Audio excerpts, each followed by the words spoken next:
चलिए जानते हैं आज देश और दुनिया की सिलेक्टेड काम की और महत्वपूर्ण 25 बड़ी खबरों को सिर्फ 10 मिनट में। पर अभी तक आपने इस वीडियो को लाइक नहीं किया है तो लाइक कर दें और इस चैनल को सब्सक्राइब भी कर लीजिए। सेक्स स्कैंडल में फंसे प्रज्वल को देवगौड़ा की चेतावनी, भारत लौटो और जांच का सामना करो, परिवार की नहीं सुनोगे तो हम तुम्हें छोड़ देंगे। जी हां दोस्तों, पूर्व प्रधानमंत्री और जेडीएस प्रमुख एचडी देवगौड़ा ने गुरुवार 23 मई को अपने पोते और सेक्स स्कैंडल में आरोपी प्रज्वल रेवन्ना को चेतावनी दी कि वे भारत लौट आएं और जांच का सामना करें। उन्होंने यह दावा भी किया कि इस मामले की जांच में उनके और उनके परिवार की तरफ से कोई दखलंदाजी नहीं की जाएगी। देवगौड़ा ने यह भी कहा कि अगर उनका पोता दोषी पाया जाता है तो उसे सख्त से सख्त सजा दी जाए। इस मौके पर मैं सिर्फ एक चीज कह सकता हूं कि प्रज्वल को सख्त चेतावनी देकर वापस आने के लिए और पुलिस को सरेंडर करने के लिए कहूं, उसे खुद को कानूनी प्रक्रिया के हवाले कर देना चाहिए। चलिए दोस्तों, जान लेते हैं इसके बाद अगली बड़ी खबर। 1 जून से लागू होंगे नए नियम, हो जाएं सावधान वरना देना होगा 25,000 का जुर्माना। जी हां दोस्तों, आजकल हर कोई गाड़ी का शौकीन है। आज के समय में बाइक से लेकर कार चलाना आम बात हो गई है। हर कोई अपनी जरूरत या शौक के हिसाब से स्कूटी, स्कूटर, बाइक आदि से आना जाना लगाता रहता है, यानी कि चलाता रहता है। लेकिन दोस्तों, 1 जून से नए परिवहन नियम लागू होने वाले हैं। इन नियमों का उल्लंघन करने पर आपको भारी जुर्माना भरना पड़ सकता है। दरअसल दोस्तों, आपकी जानकारी के लिए बता दें, नए नियमों के तहत 18 साल से कम उम्र से लेकर तेज गति से गाड़ी चलाने वालों लोगों को 25,000 रुपए तक का जुर्माना भरना पड़ सकता है। दोस्तों, आपको एक एक करके सब कुछ हम बता देते हैं। दरअसल दोस्तों, तेज गति से गाड़ी चलाने पर आपको 1,000 से 2,000 तक जुर्माना देना होगा। नाबालिग द्वारा गाड़ी चलाने पर 25,000 रुपए का जुर्माना, बिना लाइसेंस गाड़ी चलाने पर 500 रुपए, हेलमेट नहीं पहनने और गाड़ी चलाते वक्त सीट बेल्ट नहीं बांधने पर 100 रुपए का जुर्माना लगाया गया है। चलिए दोस्तों, जान लेते हैं इसके बाद अगली बड़ी खबर। हरियाणा में बोले प्रधानमंत्री मोदी, कांग्रेस राम को हटाना चाहती है, कहा आरक्षण चीन मुसलमानों को देगी, बंसीलाल से मेरी बहुत नजदीकी थी। जी हां दोस्तों, प्रधानमंत्री मोदी गुरुवार को हरियाणा के मंदरगढ़ पहुंचे। यहां उन्होंने चुनावी जनसभा को संबोधित किया। इस दौरान उन्होंने कांग्रेस पर खुलकर हमला बोला। प्रधानमंत्री ने कहा कि कांग्रेस पूरे देश से राम के नाम को हटाना चाहती है, दलित, पिछड़ों और ओबीसी का आरक्षण छीनकर मुसलमानों को देना चाहती है, लेकिन जब तक मोदी है तब तक ऐसा नहीं होने दूंगा। चलिए दोस्तों, जान लेते हैं इसके बाद अगली बड़ी खबर। प्रियंका गांधी बोली, हरियाणा में बीजेपी विरोधी लहर, मोदी ने किसानों को आतंकवादी, देशद्रोही कहा, इन्हें हराने के लिए वोट देना। जी हां दोस्तों, कांग्रेस की राष्ट्रीय महासचिव प्रियंका गांधी वाड्रा प्रचार के अंतिम दिन हरियाणा दौरे पर रही। सबसे पहले उन्होंने सिरसा लोकसभा सीट से कांग्रेस उम्मीदवार कुमारी सैलजा के समर्थन में रोड शो निकाला। उसके साथ भिवानी महेंद्रगढ़ से बेटी श्रुति चौधरी की टिकट कटने से नाराज विधायक किरण चौधरी भी नजर आए। इसके बाद प्रियंका गांधी पानीपत में न्याय संकल्प रैली में पहुंची।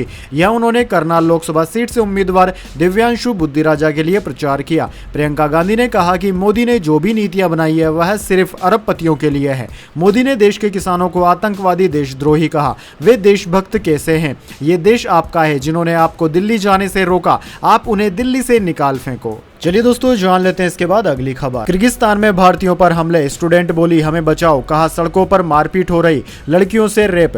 विदेश मंत्री बोले सब कुछ सामान्य है। जी हां दोस्तों, किर्गिस्तान की राजधानी बिश्केक में सब कुछ सामान्य नहीं है। 13 मई को मिस्र और अरबों के बीच लड़ाई के बाद हिंसा भड़क गई। किर्गिज लोग भारत, पाकिस्तान और बांग्लादेश के छात्रों को निशाना बना रहे हैं। उधर बिश्केक स्थित भारतीय दूतावास ने बयान जारी कर कहा है कि पिछले कुछ दिनों में एक अप्रिय घटना हुई। यहाँ विभिन्न शहरों में करीब 17,000 भारतीय छात्र हैं। इसके अधिकांश छात्र बिश्केक में रहते हैं। हिंसा का असर किर्गिस्तान में पड़ रहे कुछ गुजराती छात्रों पर भी पड़ रहा है। किर्गिस्तान में छात्रों पर हो रहे हमलों को लेकर दैनिक भास्कर ने बिश्केक में रहने वाली सूरत की स्टूडेंट रिया लाठिया से खास बातचीत की। रिया ने कहा कि हम हॉस्टल तो दूर, एयरपोर्ट भी नहीं छोड़ सकते। हमने सभी मंत्रियों को ट्वीट और मेल किए हैं, लेकिन अभी तक किसी ने जवाब नहीं दिया।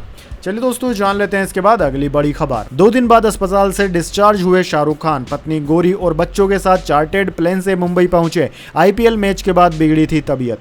जी हां दोस्तों, 21 मई को हुए आईपीएल मैच के बाद तबीयत बिगड़ने से शाहरुख खान को अहमदाबाद के केडी अस्पताल में भर्ती कराया गया था। करीब 2 दिनों तक चले इलाज के बाद अब शाहरुख खान को अस्पताल से छुट्टी मिल चुकी है। डिस्चार्ज होने के बाद शाहरुख खान चार्टेड प्लेन से मुंबई पहुंच चुके हैं। उन्हें पत्नी गौरी खान और मैनेजर पूजा के साथ मुंबई के कालिना एयरपोर्ट पर स्पॉट किया गया। चलिए जान लेते हैं अगली खबर। स्वाति मालीवाल का मारपीट केस के बाद पहला इंटरव्यू, कहा विभू ने थप्पड़ और लात मारी, मदद के लिए कोई नहीं आया, केजरीवाल घर में ही थे।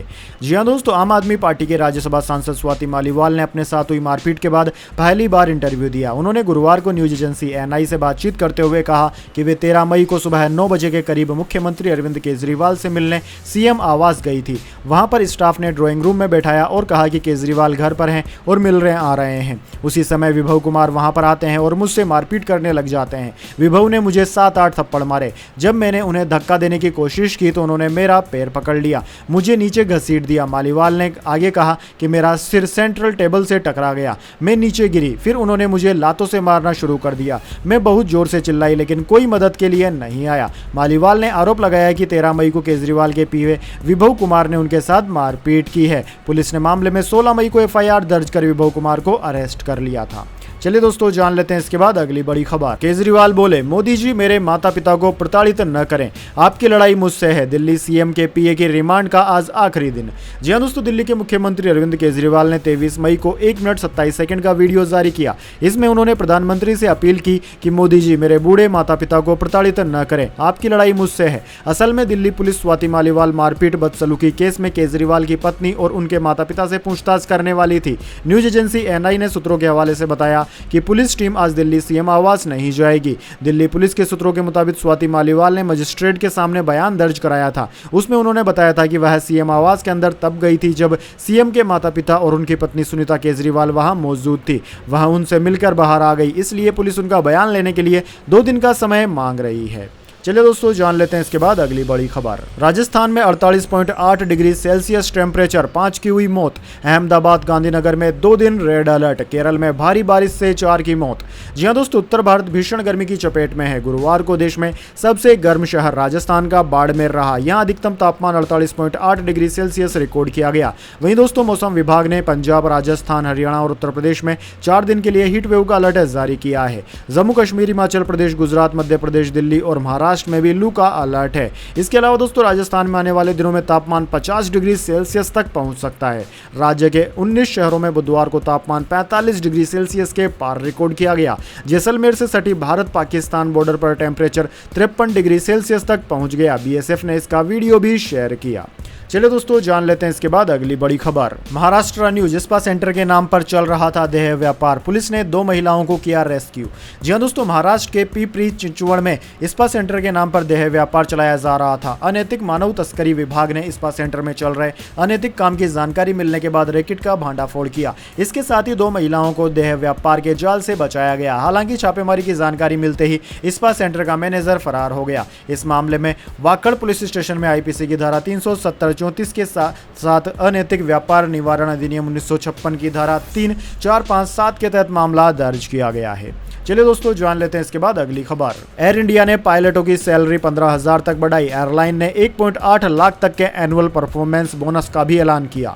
जी हां दोस्तों, टाटा ग्रुप की एयर इंडिया ने 23 मई को पायलटों के लिए 1 अप्रैल से 15,000 रुपए के सैलरी हाइक और 1.8 लाख रुपए तक के एनुअल परफॉर्मेंस बोनस का ऐलान किया है। कंपनी ने ऑफिशियल जारी इस बात की घोषणा की है। दोस्तों, आपको बता दें, कंपनी के स्टेटमेंट के अनुसार एयरलाइन ने फर्स्ट ऑफिसर से सीनियर कमांडर तक प्रति माह फिक्स्ड पे में 5,000 रुपए से लेकर 15,000 रुपए के बीच सैलरी में बढ़ोतरी की है। इस अप्रेजल सीजन में जूनियर फर्स्ट ऑफिसर के लिए कोई सैलरी हाइक नहीं की गई है।